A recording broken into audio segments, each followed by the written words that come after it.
속전속결 비대위 이준석 제거 시나리오가 발동됐습니다.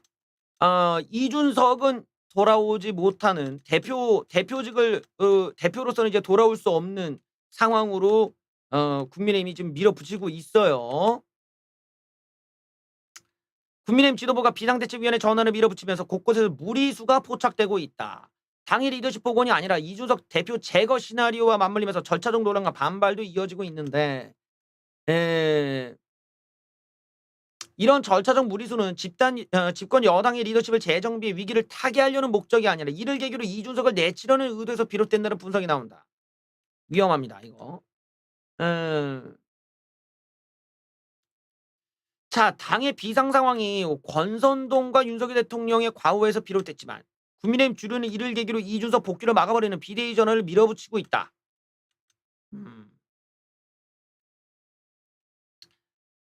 당이 비상 상황이니까 비대위를 통해 당을 수습하자라는 주장인데 비대위로 가려고 지금은 당을 비상 상황으로 만든 비정상 상황 아니냐. 당대표 당원권 정지시키고 직무대행으로 갔다가 비대위 전환이라는 초유의 지도체제 변동이 시도되면서 당원 당규 논쟁도 있다. 비대위가 설치되면 최고위는 즉시 해산된다는 규정을 두고도 비대위원장이 임명되면 이준석의 대표직도 같이 없어지는 건지 아닌지에 대한 해석도 엇갈린다. 그걸 달리 해석한다는 게 웃기는 거 아니냐라고 한중진 의원은 말하지만 또 다른 당직자는 최고위 하에서 두고 비대위가 구성되더라도 비대위는 이준석의 직무대행으로서의 최고위 기능을 갖게 된다. 이준석의 존재가 부정되지 않는다고 반박했다. 이 내부에서도 서로 이제 저렇게 달라지고 있다라는 게 미래의 어떤 위험성을 좀 암시하고 있는 거겠죠. 이준석 대표로서는 복귀 불가. 점점점 이 시나리오로 갑니다. 오늘 병수형님께서 나름대로 이 해석에 대해서 자기 생각을 내놓았습니다. 이준석 대표는 복귀가 불가능하다는 해석을 현 지도부 서병수 의원께서 얘기했습니다. 이러다 보니까 이번에 당대표는 2년 임기를 보장받아 총선 공천권을 주게 된다. 당권 경쟁이 달아오를 것으로 보인다. 서병수 전국위 의장은 늦어도 10일까지 모든 절차를 마무리하겠다. 지금 상황이 비상에 해당되는지를 전국 상임 전국위에서 물어보게 되고 이게 맞다고 나오면 곧바로 당대표 권한대행에만 부여된 당원상의 비대위원장 임명권에 직무대행을 추가하는 방안도 논의된다. 당원 당규를 바로 수정하겠다라는 거야. 그리고 이 당원 개정안을 표결에 붙이고 비대위원장 임명 절차로 바로 진행되고 자 이렇게 해서 비대위가 출범하면 이준석은 대표로 복귀할 수 없다. 비대위가 출범하면 최고위라는 지도부가 해산되고 자동적으로 이준석도 제명되는 것. 이준석의 복귀 가능성을 일축했다. 자, 비대위에서 개최할 전당대회에서는 이준석의 임기를 채우는 보궐당대표가 아니라 2년 임기 새로운 아예 당대표야. 이걸 새로 선출될 것이라 밝혔다. 그래요. 그러다 보니까 차기 당대표는 공천권을 쥐게 된다. 전국위는 이 해석이 유력하다는 입장이지만 최종 결정은 비대위에서 이루어질 것으로 보인다. 비대위에서 알아서 하겠지만 관행적으로 이렇게 해석해왔다고 할 수 있다. 그래요. 이준석의 임기가 분명히 남아 있었는데 윤리위 처분에서는 6개월의 임기가 남아 있었는데 그 전에 비대위로 돌리고 그 전에 조기 전당을 해버리면은 이준석은 뭐 그냥 못 돌아오는 거 아니냐 지금 이 주장이야. 여기에 논거 자체가. 그리고 이 논거를 위해서 당원 당규를 그때그때 바꿔가지고 이렇게 가겠다. 라는 건데 이게 이제 가처분 신청에서는 어떻게 받아들일지도 봐야 될 것이고 그리고 이런 식의 과정이 어떤 문제가 생기냐면 정통성에 문제가 생겨요. 정통성. 그러니까 지금 우리는 이 정당에서 정통성을 가진 당대표를 누구로 볼 것이냐가 이제 두 가지로 나뉘는 거야. 어떤 사람은 이준석이 아직 정통성이 있고 임기가 남아있다로 보는 사람과 다른 어떤 분들은 차기 당대표가 나왔으면은 막 이게 대표제 막 이렇게 해갖고 차기 당대표에게 정통성이 있다고 보는 사람들로 이제 나뉘겠지. 근데 이런 논란은 이게 당 자체의 어떤 우리가 보장하던 임기도 이런 식으로 나머지 사람들이 얼마든지 짬짬이가 돼서 그냥 뭉개 버릴 수가 있고. 이런 사례도 처음이지만 이런 것 자체가 그렇게 민주적이거나 그렇게 말끔하거나 그렇게 사람들이 환영하는 방식이라고 보기는 어렵거든. 그러니까 이렇게 억지스러운 상황을 만들면서 분명히 이후에는 정통성 논란이 일어나고, 그다음에 이 차기의 당대표가 분명히 이준석과 계속 비교가 될 수밖에 없단 말이야. 이 당대표가 또 뭘 못했다, 뭘 문제가, 왜냐면 어느 당대표가 오든 뭐 어떻게 올지는 모르지만 보통은 인제 윤핵관 쪽 계열에서 나온다고 했을 때는 이준석과 너무 비교가 될 수밖에 없는데, 그러면 더더욱 이 정통성 논란이라든가 이 실력의 문제라든가 억지스럽게 저렇게 나온 애라서 안 된다든가 온갖 이런 인제 이런 논란들이 또 일어나는 거야. 왜냐면은 이렇게 억지스럽게 뽑은 당대표가 과연 일을 똑바로 할 수 있을까? 이게 마치 박근혜 대통령을 탄핵한 뒤에 급하게 뽑은 문재인과도 같은 사례가 되잖아. 뭔가 이게 준비가 안 됐지 막 급하게 뭘 하려다 보니까 굉장히 덜 떨어진 차기 당대표가 나올 수밖에 없는 이런 필연적 구조라는 거야. 분명히 다음 당대표는 이제 문재인과 비슷한 이런 케이스가 될 가능성이 있는 거지. 결론적으로 저 당대표는 이준석이 없었으니까 당대표가 되었다라는 소리를 듣고 시작해야 되잖아. 이준석이 있었으면은 당선될 수도 없었던 잣밥이 이거 이준석이 없는 덕으로 저거 됐으니 이거 제대로 할 리가 있냐 이러고. 왜냐면 그러면 사람들이 그런 류의 그 지도자를 뭐 얼마나 지지하겠어, 이 당대표를. 그러니까 이런 면에서도 사실 위신이 그 공신력이라는 게 확 떨어져. 이런 부분들에서 정통성 논란이 일어난다라는 거야. 이런 거는 좀 우리가 걱정을 해야죠. 걱정을 해야 되고, 뭔가 이게 이 역설적으로 이준석에게 차기 당대표 선거에 참가할 기회조차도 안 준다면은 그게 그만큼 내부에서 '이준석을 무서워한다.'라는 느낌으로도 전달될 수가 있어요. 이준석이 그렇게 이준석이 이렇게 대단한 인물이 아니라고 느끼면 그럼 너도 와. 너도 가서 적어도 그러면 차기 당대표 선거는 참가하게 해 주자. 그러면 간단하게 정정당당하게 민주적 투표로 애를 날려버리면 되는데 지금 그것조차도 두려워한다는 거 아니야. 그러면은 아무리 봐도 이게 결론적으로 다음 차기 당대표 선거에서 갖는 어떤 권위, 또 어떤 공신력, 어떤 신뢰도 이게 일단은 확 깎인 채로 시작을 해야 되니까 결국에는 또 그것도 지지율이 극적으로 반등하기에는 좀 역부족이다. 컨벤션 효과를 기대하기가 어렵다. 왜냐면 분명히 그때가 되면 여론조사 기관에서도 이준석을 껴 넣고 조사할 가능성이 있단 말이야. 왜냐면 언론 매체나 여론조사 기관들이 다 짓궂잖아. 그러니까 만약에 이준석이 있었다면 이준석 쪽으로 이렇게 지지율이 가면 1-2 위가 바뀐다라든지 여전히 당원들이나 국민들이 이준석을 원한다든지 이런 뉴스가 또 나오기 시작하면 당대표 선거 하고 하나 많아야 이거는 당대표 선거가 그냥 말만 선거지 그냥 어 그냥 지들끼리 무슨 반장 선거처럼 돼 버리니까 이 권위가 확 떨어지거든. 이런 점들을 좀 걱정을 해야 되는데 좀 그 정도의 생각을 못 하는 거예요. 이 정도의 어떤 미래 예측력이나 이게 이런 식으로 미디어에서 비쳤을 때 이게 또 한 번 이준석의 몸값을 키워줄 수 있는 이런 악순환이 되기 때문에 차라리 저거는 이준석을 달래 가지고 조기 전당대회를 갖다가 이준석도 참여해 갖고 대신에 대표직은 사퇴해 갖고 우리 비대위로 같이 가는 방식으로 서로가 합의를 봐서 가는 게 더 낫지. 이거를 갖다가 이런 식으로 억지로 가면은 지금 자기 당대표의 1 위를 하고 있는 애를 제끼고 지들끼리 당대표를 뽑는다고 하면은 그거를 누가 그거를 당대표로 인정하고 존중하겠냐고. 응?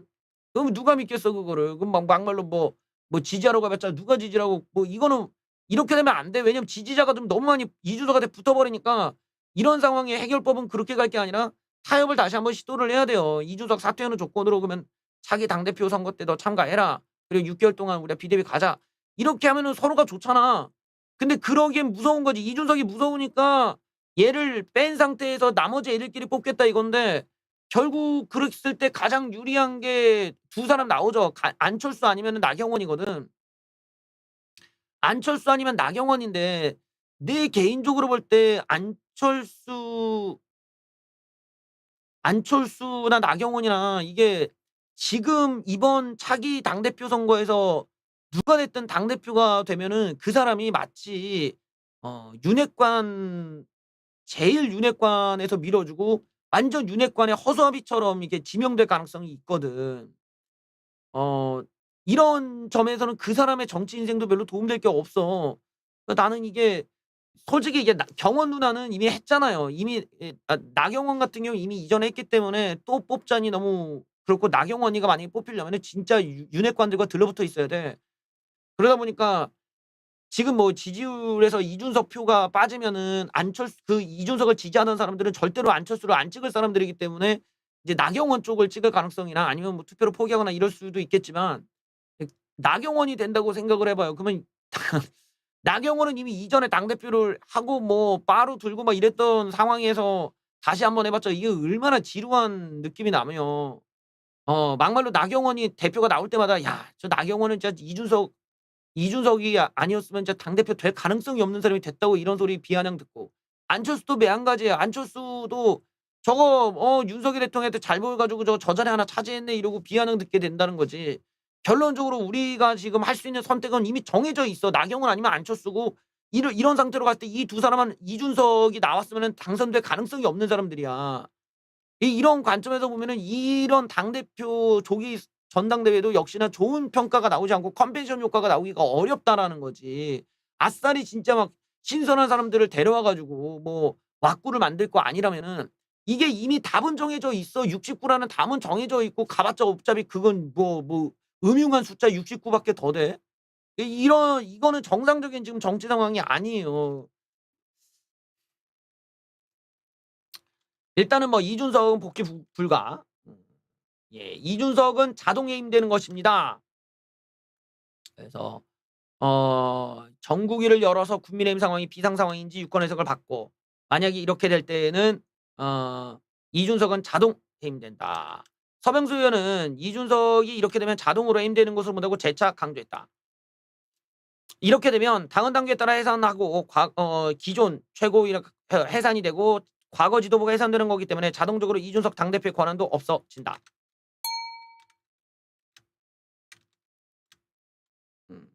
근데 또 이걸 가지고 이제 내부자들끼리 이제 갈등을 하죠. 해석 오류다. 그래서 다른 쪽에서는 그렇게 입맛대로 해석해서는 안 된다. 비대위를 출범하면 이준석의 복귀가 불가능하다는 서병수의 당헌 당규 해석은 오류다. 현 당헌 당규대로라면 애당초 비대위 출범은 불가능한 거고, 당헌 당규를 고쳐야 비대위 출범이 가능한 것도 이 때문인데, 그런 상황이면 당헌 당규를 근거로 이준석 복귀가 불가능한 건 모순된다. 당헌 당규를 개정할 때 이준석이 5개월 후 복귀할 수 있는 근거 조항을 만들면 되지 않냐. 당헌 당규 개정은 국민의 눈에 젊은 당대표 몰아내기 그 이상도 이하도 아니다라고 하는데, 근거 조항을 얘네들이 만들 리가 있냐고. 하태경도 웃기네. 지금 이 근거를 없애려고 지금 이 난리를 피는데 뭘 근거 조항을 만들라는 거야. 예. 전혀 씨도 안 맥히는 얘기였고요. 조혜진 의원도 한마디 했습니다. 이준석은 1월 복귀가 가능하다. 조혜진 의원은 서병수 의원이 비상대책위원회 출범 시 이준석이 자동으로 해임된다고 해석한 데 대해 동의하지 않는다. 자동 해임이라는 당헌 당규가 없다. 해석을 통해 새로운 분란거리를 만들면 더 어려운 구렁텅이로 빠진다. 예. 이준석의 당원권 정지가 해제되는 1월 9일 본인의 의사대로 볼 수 있는 건데 어떤 근거로 자동으로 사라진다는 건지 모르겠다. 전당대회를 열어서 새로 선출해도 법적으로 기존 당대표가 살아있기 때문에 1월 9일에 복귀하는 당대표가 있고 새로 선출한 당대표가 있으면 말이 안 된다. 이 모든 게 당대표가 윤리위원회 징계에서 직무정지되는 전무후무한 사태가 벌어졌고, 그런 사태를 가정한 당헌 당규가 없기 때문에 생긴 거다. 기존 당헌 당규상 명확한 건 그대로 가고 해석을 하더라도 당대표가 없어지는 그런 해석을 함부로 해서는 안 된다. 반드시 동의하지 않는 사람들의 반발과 저항이 있게 마련이다. 그러니까 내부에서 서로 해석 가지고 저렇게 차이가 있어요. 자, 이러다 보니까 또 이준석, 제가 말씀드렸죠. 이준석은 지금 흑화를 안 할 수가 없어. 이준석은 계속 까야 돼. 왜냐면 얘가 가만히 있자니 생매장이고 뭐 윤석열 대통령한테 잘 보이자니 굴욕이고 선택권이 없잖아. 어차피 이준석은 이러나 저러나 못 돌아오는 건 매한가지면은 그냥 참을 이유가 없잖아. 일단 까고 더 지지율 박살나고 뭐 윤핵관들 더 욕먹게 만들고 뭐 윤석열 대통령이 정말 구석에 몰리고 막 이 상태로 어쩔 수 없어. 왜냐 이준석이 지금 구석에 몰렸으니까. 아니 무슨 생쥐도 어디 뭐 구석에 몰리면 고양이를 문대잖아. 그것처럼 방법이 없어. 사람이 빠져나갈 구멍이라도 만들어줘야 되는 건데, 정치판에서 이렇게 구속을 하면 이제 물리는 거야. 이게 물리고 그냥 너 죽고 나 죽자 이러고 그냥 같이 가는 거야. 그게 인제 대표적인 사례가 뭐 인제 그 김무성 뭐 이거 옥새 들고 도망가고 뭐 그거 뭐 이런 것들 대표적인 얘기하면 그런 거지. 뭔 짓을 할지 모르는 거야. 그냥 물고 "야!" 이러고 "같이 죽어!" 뭐 이러고 이렇게 갈 수밖에 없어요. 이걸 가지고 뭐 "야 이준석 너 내부 총질 또 안 해." 이미 내부 총질러로 이미 찍혀 있는데 뭐 그 욕 먹어 봤자 이게 뭔 데미지가 있겠어. 뭐 그러니까 어차피 내부 총질로 욕 먹을 바엔 "그래 보여줄게 진짜 내부 총 보여줄게.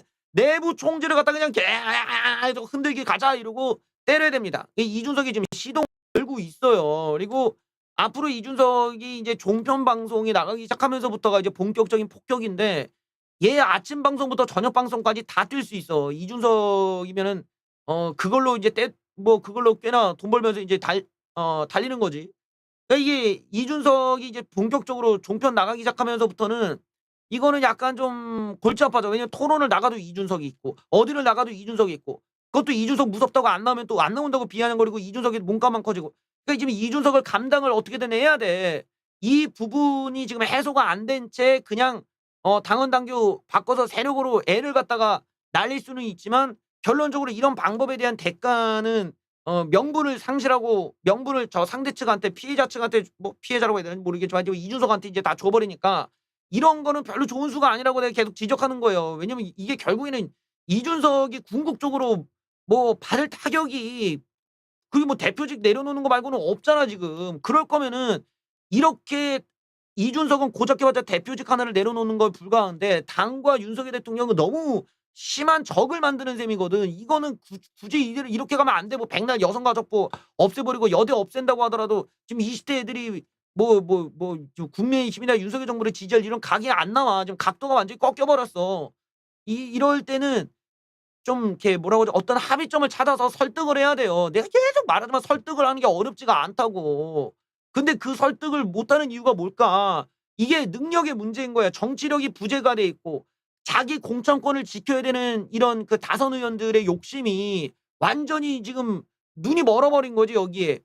여기에 눈이 멀다 보니까 결국에는 이준석은 날리더라도 우리들이 이걸 누굴 위한 거냐. 이 모든 것들은 윤석열 대통령을 위한 것도 국민의힘의 지지율을 위한 것도 아니라 그냥 윤핵관 다선 의원들을 위한 거야. 얘네들 공천권 따려고 지금 이 난리를 친 거잖아. 그 사람들을 위한 거밖에는 안 돼. 이건 궁극적으로 우파적인 우파 이념도 아니고 그냥 아무것도 아니야. 그냥 당내에 다선 꼰대 늙은이 이런 잘못되어 있는 무능한 꼰대들을 위한 그들을 공천을 위한 거 말고는 아무런 도움이 안 되는 거야. 그냥 하여튼 글로 가. 이러다 보면 점점점 이런 어떤 색깔이 뚜렷해질수록 명분은 이준석 쪽에 몰려 있으니 이준석은 2년 뒤 그렇지 2년 뒤에 당대표 선거에 다시 나가든지 그러면은 이준석은 다를 게 없어. 어차피 얘는 임기 1년 지나면 얘는 어차피 그냥 다시 종편 나가서 정치평론이나 해야 되는 입장이었는데 이걸 이렇게까지 몸값을 키워준 이준석이 특별히 받을 데미지는 없는 거야 따지고 보면. 왜냐 어차피 날짜만 뒤로 밀려면 끝이지만 당장 우리 우파 진영 전체로 볼 때는 지지율 다 날라가. 사람에 대한 신뢰도 다 날라가. 거기다가 이 꼰대들이 이거 꽐라짓 해 가지고 이 구태들 같이 내쫓지도 못하는 상태로 또 선거를 치르해 다 날라가. 이건 우리로서는 너무 많은 타격을 받는 거지 이게 누굴 위한 건지를 잘 한번 생각해 볼 필요가 있다는 거예요. 여기에 이준석이 인제 오늘 한마디 합니다. 참 잘하네. 아유 정말 얘는 진짜 어 이준석식 또 SNS 나왔어요. 이준석이 자신의 복귀가 불가능하다는 당 발표가 나오자마자 뭐라고 하냐. "계속 이렇게 해야 된다. 계속 이렇게 해야 된다고 비꼬았다." 내용 볼까요? "비상이 아니라고 해서요. 지난 3주 동안 이준석은 지역을 돌면서 당원 만난 거 밖에 없는데요. 그 사이에 끼리끼리 이준석 욕하다가 문자가 카메라에 찍히고요. 지지율 떨어지니 내놓은 해법은 이준석의 복귀를 막는다는 판단이고요. 그리고 그 판단 이후에 어떻게든 실현시키기 위해 당원 당규도 바꾸고 비상 아니라더니 비상을 선포하고요. 사퇴현 최고위원이 살아나서 표결을 하고요. 용피셜하게 우리 당은 비상사태가 아닌데도요. 내부 총질하던 당대표가 바뀌니 참 달라졌고 참 잘하는 당 아닙니까? 계속 이렇게." 아유 정말. 얜 진짜 아유 정말. 음. 자 이준석이 음 이준석이 일단은 저렇게 SNS를 때렸는데 오늘은 좀 특별하게도 끼리끼리 문자질이라는 내용을 보면은 윤석열 대통령도 지금 타겟팅한 거예요. 윤석열 대통령도 타겟팅을 하면서 "당이 이렇게 막장으로 가라. 저렇게 계속 가라." 이런 의미가 뭐겠어요. 이준석 얘가 보더라도 당이 이런 식으로 명분 없는 행위를 계속하면 할수록 중도층은 다 나가. 거기다 지금 우파층까지 나가고 있단 말이야. 우파의 샤이 보수들은 다 이탈이야 지금. 이건 뭐 틸트워너 보든지 아니면은 뭐 그냥 무조건 무지성으로 막 우리는 가자 이런 진영 논리에 빠진 사람들 말고는 이런 부당한 거는 이념적인 배반이거든. 이건 이념 배반이야. 그래서 이탈을 하기 때문에 명분은 이준석이 지가 갖고 있다는 거야. 그러니까 계속 그렇게 가라. 어디까지 가나 보자. 이러고 사고가 안 날 수가 없어요. 이거는 필연적인 일이잖아. 이거는 반드시 내부적인 사고가 나고 이런 식으로 지지율이 몇 프로나 오르겠어. 그러니까 요렇게 하고도 정말 형편없는 결과가 나오면 그때는 비상대책위원회에 비상대책위원이 또 필요할 수가 있는 거야. 왜냐면 이미 지금의 과정은 비상대책위원이 아니야. 비상식적 위원회야 지금. 이러다 비상식적인 일들을 계속 벌이고 있기 때문에 여기의 끝은 아주 처참할 거라는 거지. 그리고 그 반사이익은 지금 이준석이 지가 누리고 있으니까 저런 어떤 반어법으로 여유를 보여주는 거겠죠. 자, 오늘 초선 32명이 익명의 성명서를 내놨는데요. 이준석 또 오늘 재밌는 문구가 있었어요. 자, 친윤석열계 성향의 초선 의원 32명이 비대위 체제전을 요구한 연방장을 돌린 걸 두고 이준석이 초선 의원 63명이라고 과반인 것처럼 하기 위해 32명을 채워서요. 익명까지 동원하는 수준 낮은 행동이고요. 정리해서 앞으로 모든 내용을 기록으로 남겨 공개하겠다. 곧 필요할 듯해서. 이게 뭐에 필요하다는 걸까 이게? 바로 요게 법적 대응을 준비하겠다는 의미로 해석됩니다. 요런 것도 지금 가처분 신청을 앞두고 있다라는 거예요. 그래서 여기 있네 또. 한번 읽어볼까? 이번은 난장판의 첫 단계인 초선 모임 성명서부터요. 살펴보니 익명으로 의원들이 참여해서 숫자를 채웠고요. 익명으로 성명서 만들어서 발표하는 문화는 뭘까요? 목숨이 위협받던 일제시대의 독립선언서도 최소한 다 실패한 글. 아이고 진짜. 이런 건 못 당해 이거는. 이건 이준석을 이런 거는 못 당해. 이게 이거 지금 이거 뭐 꼰대들이 이거 어떻게 따라 이런 거. 실명으로 참여하신 분들도 왜 이름을 공개하지 못하지요? 당의 무책임에 깃들었습니다. 성명서를 익명으로 비공개로 숫자 채워서 어딘가에 올리는 이유는 언론에는 몇 명 참여로 발표해서 분위기 잡고 어딘가에는 참여한 사람 명단을 보고해야 될 이유가 있을 때 그리고 그 와중에도 참여를 망설이는 사람들한테 네 이름은 네가 보여주고 싶은 그분에게만 가고 대중에겐 공개 안 되라는 안도감을 주기 위함이겠지요. 32명 채워서 과반인 것처럼 하기 위해 익명까지 동원하고 이름은 공개 안 되는 이런 수준 낮은 행동. 정례에서 앞으로 모든 내용은 기록으로 남겨 공개하겠다. 곧 필요할 듯해서. 이런 이름들은 그리고 나중에 일괄 공개하겠습니다. 익명성명서의 언데드 최고위 어디까지나 가다 봐야죠. 이제 이준석이 가처분 소송을 할 거다라는 거를 지금 암시하고 있는 내용이야. 저기서 우리가 봐야 되는 거는 어떤 이준석식의 조롱, 이준석식의 그런 일종의 폭격이긴 한데 저게 이제 이준석이나 이준석 팬들은 저게 이제 이준석식 위트라고 보지만 이제 어떻게 당하는 입장에서는 연락에 약이 오른단 말이지. 그러니까 나도 이제 이준석이 내부 총질 얘기가 나올 때도 얘 좀 어떻게 좀 메시지 좀 순화시킬 수 없냐. 내가 그때도 그랬잖아. 얘는 좌우를 막론하고 그냥 막 때려 그냥. 그러니까 이런 거 좀 다듬어줘야 된다. 얘가 좀 다듬어줘야 된다는데 사실 지금 같은 경우는 이준석이 다듬어줘야 될 이유가 없지. 자기가 지금 완전히 같은 편 같이 고생했던 사람들한테 완전 밀려나가고 있으니 그 배신감이며 이렇게 느낀 거 보면은 어떻게 보면 저게 순화된 건지도 몰라. 평상시에 따지고 보면 평상시에 비해서 그게 순화된 건지도 모르는데 일단은 지금 이준석의 입장에서는 오늘 저런 메시지 안에서 가처분 신청 혹은 법적 대응 그 외에 뭔가를 하겠다라는 지금 의도를 좀 깔고 있는 거예요. 그리고 뭔가 계획이 있다라는 거지. 그게 어떤 식으로 갈지 한번 좀 봐야겠네요. 좌파에게 저런 거 못 보셨어요? 나는 솔직히 몇 번 본 적이 있거든. 그 이재명의 인천공항 때도 이준석이 거의 집중 구타를 했었어요. 어. 음. 그리고 이전에 봤잖아. 얘 SNS에서 대다수가 사실 민주당 까는 내용이고 이재명을 깠을 때는 아주 완전히 후려치듯이 깠는데, 근데 굳이 인제 이준석 걸 내가 안 갖고 온 거예요. 왜냐면 우리가 응원한 건 윤석열 대통령이었으니까 안 봤지만, 사실 이준석이 민주당 깔 때 그 내용을 보시면은 저 저거보다 더 심해. 사실은 조롱하는 거 보면은 막 더 심한 식으로 그리고 하나 주제를 가면은 몇 개를 막 올려. 막 인천공항 가지고 계속 까 그냥. 근데 나는 주로 인제 그런 뉴스를 안 갖고 왔지. 이준석을 우리가 볼 필요는 없잖아. 근데 지금에 와서는 이제 이준석이 너무 이슈가 돼 가지고 내가 갖고 오지만, 뭐라고 하지? 이준석이 됐든 누가 됐든 간에 솔직히 민주당을 안 깐다는 것도 너무 웃긴 주장이잖아. 그런 게 어딨어. 이 민주당을 어떻게 안 까고 여기까지 와. 근데 얘기하는 거를 싹 다 인제 사람들은 인정하지 않고 부정하려고 하는 것 때문에 지금 그런 얘기가 나오는데, 이준석이 썼던 SNS의 대다수는 다 민주당 까는 내용이었다라는 건 이미 조사에서 나오잖아요. 어.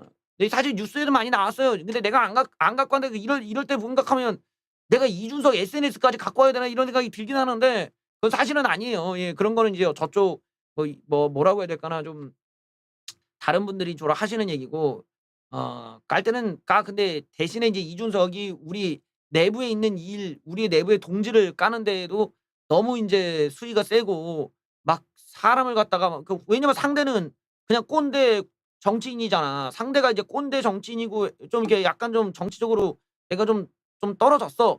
그러면 상대에 맞춰서 좀 수위를 조절할 필요가 있거든. 근데 얘는 모든 대상을 갖다가 하드코어, 가장 어려운, 어 엑설런트, 엑설런트, 하드코어 레벨로 까는 거야 그냥. 상대가 꼰대든 상대가 누구든 간에 막 그냥 같은 팀에도 막 이렇게 자기 좀 건드렸다면 막 때려 버리니까, 그런 데에서는 얘가 쪼끔 비판의 여지가 있지. 좀 같은 동지일 때는 좀 수위를 좀 낮춰서 쪼끔 이렇게 달래듯이 해라. 네가 당대표인데 왜 이재명 때리듯이 하냐. 인제 그런 지적은 가능하지.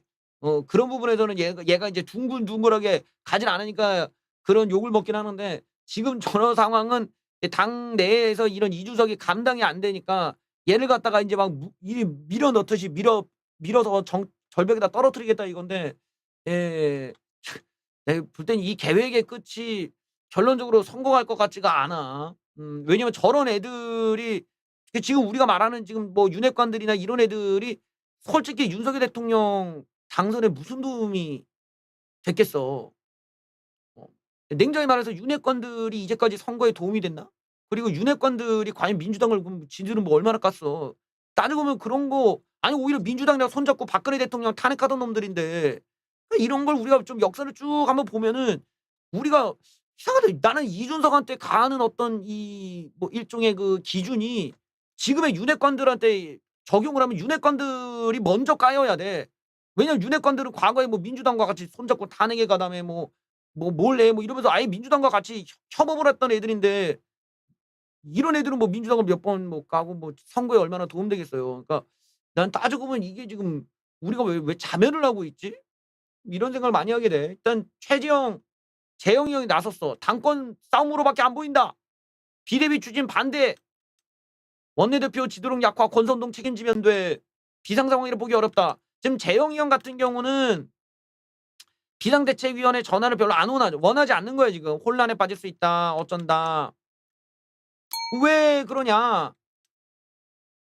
이게 목적이 뭐겠어요. 우리가 계속 강조하지만 이게 왜 그러겠어요. 이게 공천권 다툼이야 지금. 근데 이준석이 있으면 저 이준석이 밀고 있는 저 혁신위가 부각이 되고, 저 혁신위가 부각이 되면 누가 제일 타격을 받아요? 다선 의원들이 타격을 받아. 왜 3선 이상은 같은 지역 못 나와? 국회의원 불체포 특권 포기하자. 이 두 개가 지금 혁신위의 주요 아젠다란 말이야. 근데 이걸 누가 이걸 이준석과 최재형 그다음에 그 옆에, 이게 혁신위에서 이걸 밀고 가려고 하는데, 이걸 못하게 하려고 지금 이 난리를 핀 거야 윤핵관들이 지금. 딴 게 아니야. 이 같은 지역, 한 지역에 3선 이상 못 나오게 만드는 걸 막으려고 이 난리를 치면은, 이준석 날리면은 자연히 그다음은 뭐야? 그다음에 혁신위야. 그다음에 혁신위 밟겠다 이거거든. 그리고 혁신위에서도 최재형 의원도 머리 굴려보면 알잖아. 아니 잠깐만, 저 이준석이 저거 날아가면은 그다음은 우리네 이제는 느끼는 거지. 이러다 우리도 날아간다. 그러니까 지금 이거는 사실상 이준석도 난리지만 동시에 혁신위에서 이준석이 밀고자 했던 그 개혁의 주요 요인이었던 다선 의원 출마 배제 혹은 뭐 지역구 바꿔라 어떤 험지로 나가라 요 부분을 못하게 하려고 하나하나 진행하는 와중에 결국에는 그다음은 최재형인 거죠. 그러니까 최재형이 이제서야 나와서 "아니야." 이러고 했죠. 타이밍이 좀 늦긴 했어. 어 혁신위가 그래서 혁신안 미루게 됐습니다. 당 비상 상황을 고려해야 된다. 아 밀렸어요. 이거는 파워게임에서 지금 혁신위가 밀렸어. 혁신위원회가 1호 혁신안 발표 시점을 늦출 것으로 보이는데 이준석에 대한 이런 논란 또는 비상대책위 체제 전환이 급물살을 타면서 이준석이 띄웠던 혁신위도 숨고르게 들어간 거 아니냐 분석이 나왔다. 음. 그래서 예정보다 늦춰질 수 있다. 이거는 어쩔 수가 없어요. 이거 저거 아예 못하게 저 못하게 막아버리는 거야 지금. 못하게 막아버리고 좀 뭐 눌려버리고 이러니까 지금 이 그 혁신위 같은 경우도 동시에 이준석과 함께 거의 뭐 날아갔다. 날아가고 있다. 이렇게 보시면 되죠. 그러니까 최재형 의원님 같은 경우는 혼자만으로는 지금 약한 거지. 최재형 혼자만으로 혁신위를 끌고 가는 거는 너무 약해. 예. 너무 약하고 여기 인제 이준석이라는 당대표가 뒤에서 백업을 해 주면서 가고 이제 국민 여론이 같이 받쳐 주면 되는데 우리가 잊어서는 안 되는 게 당 내의 다선 의원들 같은 지역에 못 나오게 해야 돼요. 그다음에 두 번째가 불체포 특권 해제시켜야 돼. 이렇게 해야 국회의원에 대한 이런 그 기득권 또는 국회의원이 갖고 있는 이 과도한 권한이 국민들에게 돌아가고 국회의원들은 권한을 내려주고 이래야 되는데 지금 너무 국회의원들이 과도한 권한을 갖고 있고 여기 불체포 특권 누리면서 그냥 막 불법질하고 이것도 모자라서 자기네들 같은 지역에 계속 나오고 이렇게 되면은 이거는 정당 자체의 새로운 수혈이 안 되고 구태들이 계속 쌓이면서 계파 정치만 계속하게 되는 악순환에 빠지거든. 지금 국민의힘이 그런 도구만이 빠져 있는 거야. 근데 이거를 이번에 누르냐 이게 성공하냐 이 갈림길에 지금 놓여 있는 거죠. 물론 세력적으로는 지금 이준석이 밀려나가고 혁신위도 지금 밀려나가기 때문에 이 안에서 더 이상 뭐 "다선 의원들 나오지 마라." 이런 이야기를 할 수 있는 계제는 지금 없지. 지금 그런 가능성은 없다 보니까 이번 총선 때까지도 구태들이 또 나올 가능성은 있는데 이제 뭐 다음번을 노려봐야죠. 근데 이번에 한번 개박살이 나면 결국 혁신에 대한 이야기가 본격적으로 나와야 되는데 역시 인제 이 주장을 내가 이전부터 했었거든. 방송 초창기 때부터도 "이거 불체포 특권 없애고 다선 의원들 못 나오지 말아야 된다." 근데 내가 이런 주장도 굉장히 급진적인 주장이야. 근데 이걸 벌써 이걸 한다고 하길래 '와 빠르긴 빨라졌다.' 이렇게 봤지만 역시 인제 당 내부에 인제 반발이 심했구나. 뭐 이런 걸 좀 알 수 있는 대목 같습니다. 9 일로 맞춰진 비대위 전환 타임라인. 이준석과 결별하나요? 자 늦어도 10 일까지는 출범 절차를 마무리할 비상대책위원회. 비대위 출범 시 이준석은 자동 해임되는 것으로 해석되었다. 이준석 측의 강한 반발로 비대위 출범 때까지 강한 진통이 예상되는데 음 그래요. 일단 뭐 국민의힘 상황이 비상 상황인지 유권 해석하고 당원 당규 바꾸고 뭐 이런 순서로 이제 진행을 해. "이준석은 복귀가 불가능할 것이다." 이준석 측에서는 반발 나왔다. 우리가 다 봤던 거죠. 자 여기 보면은 이준석 측은 비대위 전환 시 법원에 가처분 소송을 내는 방안을 검토 중으로 전해졌다. 비대위 성격에 따라 여기가 또 중요해요. 비대위가 어떤 성격으로 정해질지 모르겠는데 여기서 이제 토론하고 정해지겠지. 1월 9일 이준석이 이제 돌아올 수 있는 날이야. 당원권 정지가 풀린 이후 복귀 가능성을 기대할 수 있어 당장 대응에는 신중하다. 왜냐? 비대위 임기 종료 시점이 내년 1월 9일 이후로 그러니까 조기 전당대회가 내년 1월 9일 이후로 되면 이준석이 여기 나갈 수가 있어. 이준석은 크게 리스크를 감당하지 않아도 별 다를 게 없기 때문에 1월 9일 이후로 조기 전당대회가 열리냐 그 전에 열리냐에 따라서 이준석이 가처분을 하냐 안 하냐가 결정된다라는 거죠. 음. 비상 상황에 대한 지도부 전체 공감대 없이 비대위 설치를 강행하면 당은 더 큰 혼란에 빠질 수 있다. 국민의 눈에는 당권 다툼으로만 보이기 때문이다. 최재형. 그러니까 이게 지금 비대위 내부에서 인제 뭐 그 전국위에서 어떻게 결정할지는 모르겠는데 지금 윤핵관들이 자기의 힘으로 권력의 힘으로 좀 밀어붙이기를 가고 있거든요. 이런 식의 마구잡이 정치가 성공해 본 적이 별로 없어. 그 끝은 정말 처참하게 끝나기 때문에 이거는 정의로운 것도 아니고 민주적인 것도 아니고 우파적인 것도 아니야. 상식적인 것도 아니고 이건 잘못된 거야. 이거 잘못된 건데 이 다선 윤핵관 의원들을 위해서 지금 이 모든 게 움직이고 있다라는 거 어 한 번쯤 우리가 돌아봐야죠. 그러니까 이준석에 대한 호불호 이전에 지금 이 현상 자체는 이득을 보는 게 윤석열 대통령도 아니고 뭐 우파 사람들도 아닌 그냥 다선 윤핵관들만 득을 보는 거다. 이런 점에서 과연 이게 맞는 건지 돌아볼 필요가 있겠습니다.